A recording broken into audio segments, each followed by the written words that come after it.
Well, boys, it looks like it's the North London edition of Red Card Radio. It's just me and Sean tonight. This is Red Card Radio. Good morning, good evening, good afternoon, whenever you're listening from. Thanks so much for listening. Red Card Radio is a weekly look at the Premier League from this week. Two friends support different clubs. My name is James. I support Arsenal. With me tonight is Sean. He supports Tottenham, and missing AWOL somewhere in the wilds of, I guess, Minneapolis is Brad. He's decided that he doesn't need to be here tonight. Took the night off. I guess, something like that. So if you're wandering around Minneapolis and you see some kind of like beleaguered, confused Chelsea fan wandering around, you've probably found Brad. So, but what we've got for you guys tonight, we are going to break down round 32, the Premier League. We're gonna kind of spend a little bit of time, maybe the most of the amount of time in this episode, talking about one Manchester United. So if you're a United fan or if you are a United hater, you should stick around because this might be good for you or bad for you, depending on who you support. But before we get into any of that and everything else, hit that subscribe button, ring the sub notification bell, hit the share button, send it to a friend, send it to a not friend, and really does help us out tremendously. We really appreciate everybody who clicks on this and spends whatever amount of time they have on this with us. We really do appreciate it. So big hits from this match weekend: Liverpool win, Arsenal draw. So I think Liverpool can win the Premier League next weekend with a win and maybe an Arsenal loss. They can certainly clinch next weekend. I don't know what the permutations are, but I would imagine that is the permutation. Manchester City can officially no longer catch Liverpool. So Manchester City's streak of 4 Premier League titles is now officially over. When Liverpool won on Sunday, it didn't matter that City beat Palace on Saturday.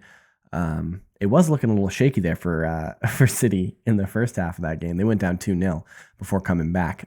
Everton got a cheeky 94th minute winner against Nottingham Forest, really putting a hamper on Nottingham Forest's hope to clinch a Champions League spot. Now 3rd through 7th, 3 points separate that. So that's 5 teams that are going to be vying for those final 3 spots. Newcastle United have a game in hand that they're playing Wednesday. So today, as you're receiving this podcast, you could turn that game on if you're not watching the Champions League, like I will be. But that's the big hit. But like the one thing that really struck me this week is the fact that we on this podcast have spent a lot of time this year, and especially over the last 3 months, talking about Tottenham and what a mess Tottenham are in, and what Spurs need to do with the manager. Yeah, you could probably talk to this more, Sean. Yeah, and just to kind of make that point nice and tidy, you can make it short and sweet with Ange. This year has lost as many games as Mauricio Pochettino did in 15 through 18. Yeah, and we've kind of beaten that horse to death, and it's probably because we have a Tottenham supporter who is one of the hosts of the podcast, and so like it's just natural for us to talk about Tottenham, but we haven't really spent that much time talking about United, especially after Ruben Amorim was appointed after Ten Hag was sacked. But Manchester United are just as bad and maybe worse than Tottenham. I know they're ahead of Tottenham in the table by a handful of points. Maybe not even a handful. It might be 1 or 2. I don't know off the top of my head. 1 or 2, yeah. Let's just look real quick. It is 1 point. But it's 1 point, and Spurs have a difference of 18 goal difference. United are at -7. Manchester United Football Club have played 32 games in the Premier League this year. They have amassed 38 points and have a -7 goal difference.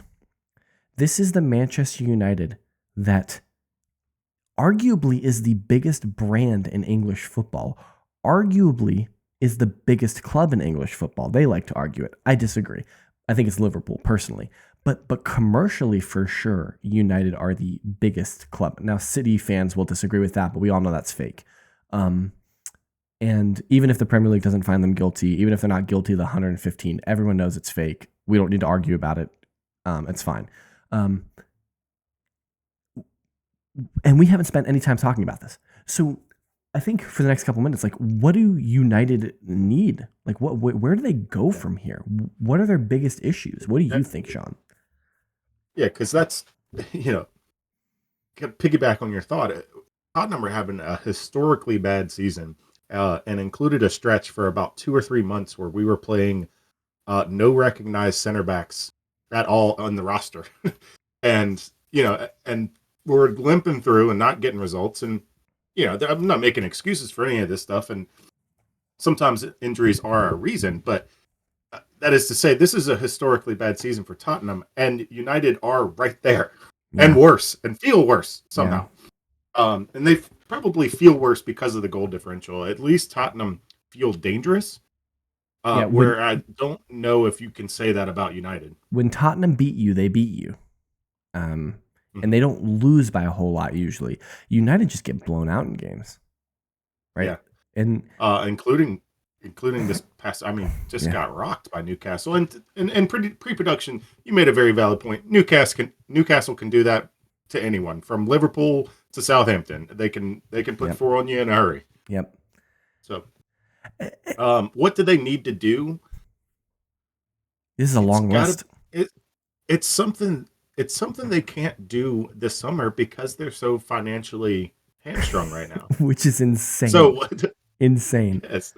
The fact that Manchester Um. United are in a position where they have to sell to buy is incredible because they don't have any assets that are worth anything. They don't have a Yeah. Cristiano Ronaldo that needs to go to Real Madrid. They don't have, like no one is paying the type of money that they think Garnacho is worth, right? Like No. he's going to end up in Italy on a cut rate deal to Napoli or Lazio or Juventus or something like that, and he's going to light up Serie It'll be A. like He's going it'll to be like 20 absolutely, million. yeah, he's going to absolutely tear up Serie A. And Marcus Rashford, Villa's not going to pay what United want for Marcus Rashford. Everton won't. Like Tottenham won't. Like I don't know where Rashford lands and gets United the money they need. Oh, But they desperately desperately they need a goalkeeper, right? yeah. Like Yeah, I don't think Rashford. I don't think I'm speaking out of turn here. I don't think Rashford tangibly improves any of our teams of our regular contributors. It doesn't help Arsenal. It doesn't help.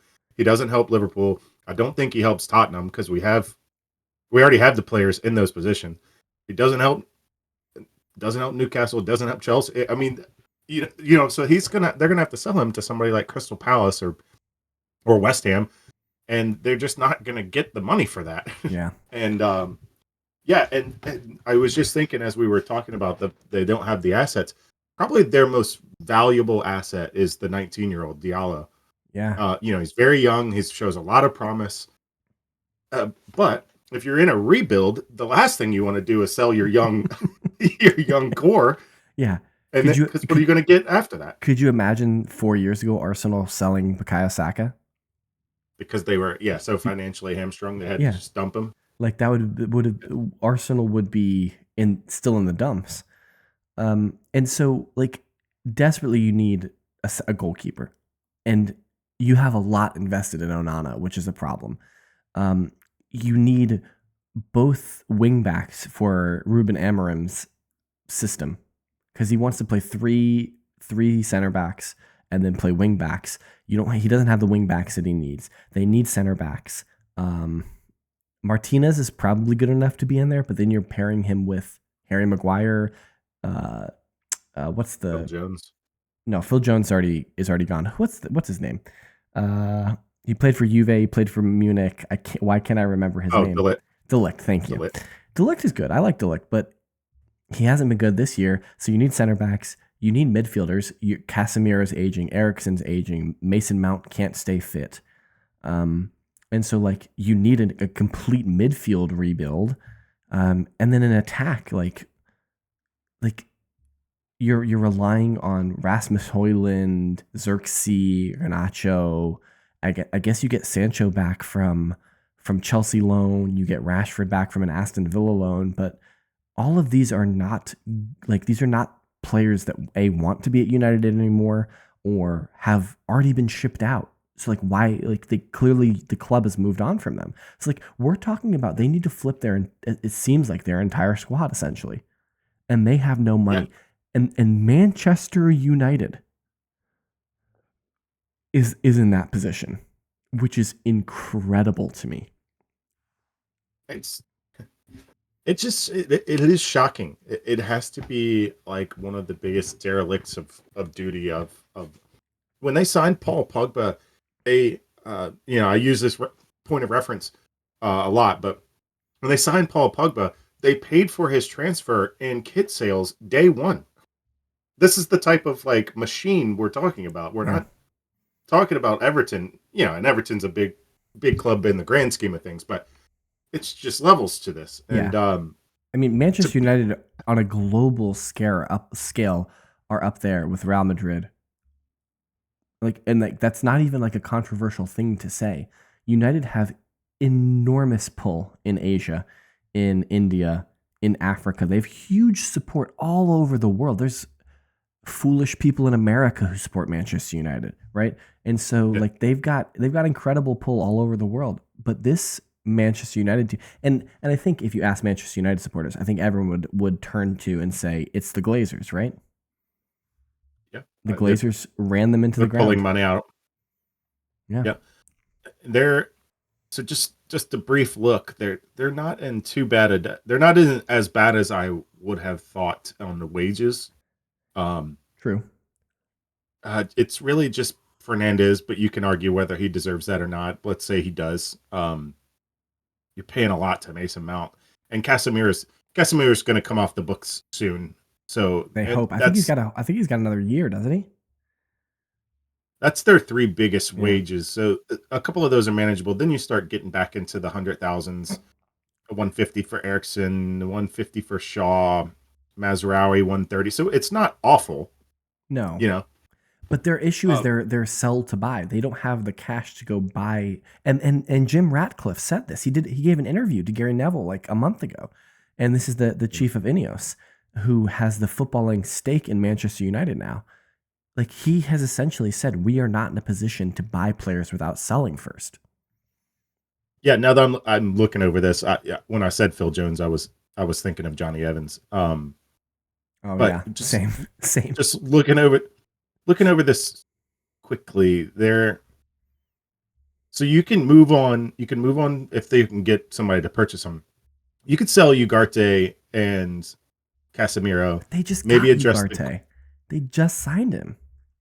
maybe address the goalkeeper because you're gonna slot Mano. In theory, he's one of their better young players. You're gonna slot him into that spot. Yeah. Um, but then now you've lost two midfielders to get a goalkeeper. So now you've got to address the midfield depth, and you're gonna do that probably with youth players. I mean, I Um, will fully admit I know nothing about the United academy right now. the academy. Oh yeah, no, In theory, they have a decent academy, right? And they signed two Arsenal players. They've got young Isaac Hayden and Isaac Haven, I think is his name. Not Isaac Hayden. Isaac Hayden's a player from years ago. Maybe his name's not Isaac, but they've got Haven, who is a center back, who looked pretty good in the games that he played, and then the center forward, who I can't remember his name, but he's like 19 and he scored a bunch of goals for Arsenal. And they signed him up. And so, like, you have those guys coming in the youth, and I imagine there's more. And so maybe this is just a situation where they just take the next 3 years and really bleed their youth products and see what they can do and hope that you can get into the Europa League with your youth yeah, products. their backup goal. Yeah, no wonder they won't go away from Onana. Their backup goalkeeper is well, Tom Heaton is just an emergency goalkeeper. That's Yeah. not their backup goalkeeper. It would be Alte Yeah. Ben Yadir. And he just held It's a four at Turkish. Newcastle. Oh, did he play? He Yeah. played this weekend. Onana Oh, got, yeah. it was hilarious. Apparently, Onana was benched Ruben Amorim told him after the Europa League game that he would get the weekend off, and then and then Onana. I don't know if this is true or not. I saw it on Twitter, so it could possibly be fake. But Onana sent some unhinged Instagram like messages, reels, whatever they are on Instagram, that was like, I guess I wasn't the problem. Essentially, just throwing his goalkeeper homie under the bus. It's just, if it's true, completely unhinged, and I absolutely love it. Well, hang on just for a second. I would like to address this as an official RCR media uh, press release statement, however you Okay. want to claim it. Yes, you are the problem. Onana. We can all see it. We've got eyeballs. However, both things can be true that both of you stink. So just because he stinks doesn't mean you don't stink. They are not So let's mutually start there. exclusive. Yeah. No. He may also be bad, which we don't know. It's a small sample size, but you don't get off the hook for all the bad performances we've seen this year in the past 2-3 years. So just had to clear that up Thank for you. Onana. Thank you. But truthfully, looking at this roster, they've got decent youth player. You would imagine Diallo is going to be a good player. Mazraoui's not very old. He's 26. Let's see. Diallo's not very old. He's 25. Xerxes young. Euro is probably Yeah, another one I of their forgot about promising loading young Euro. I players. forgot about Euro. Mano. So both of those players are they're teenagers. So if one or both hits, you're not in a bad situation. You're not, you're in a better situation than you were today. Yeah, true. Well, So why don't you guys get in the comments? Let us know what you guys think about this Manchester United team. That was kind of mainly what we wanted to talk about tonight. So hit us up in the comments. Let us know what you think about Manchester United. Think us, where do they go from here? How do they get out of this situation? Do you think Ruben Amorim is the problem? Should they sack Amorim? I don't know. You tell me in the comments. Hit us up on social media. That guy is at whiteheart_Sean. Down below, I'm at James Tiffany. Brad's not here. He's at KS Bradg. You can reach us collectively at redcard_radio. We will be back on Friday with a preview of round 33. So you'll want to check back in, and we hope you enjoy any kind of midweek football, Champions League, Europa League, this Newcastle Palace game that's going on right now. I hope you guys have a good one, and we will see you soon.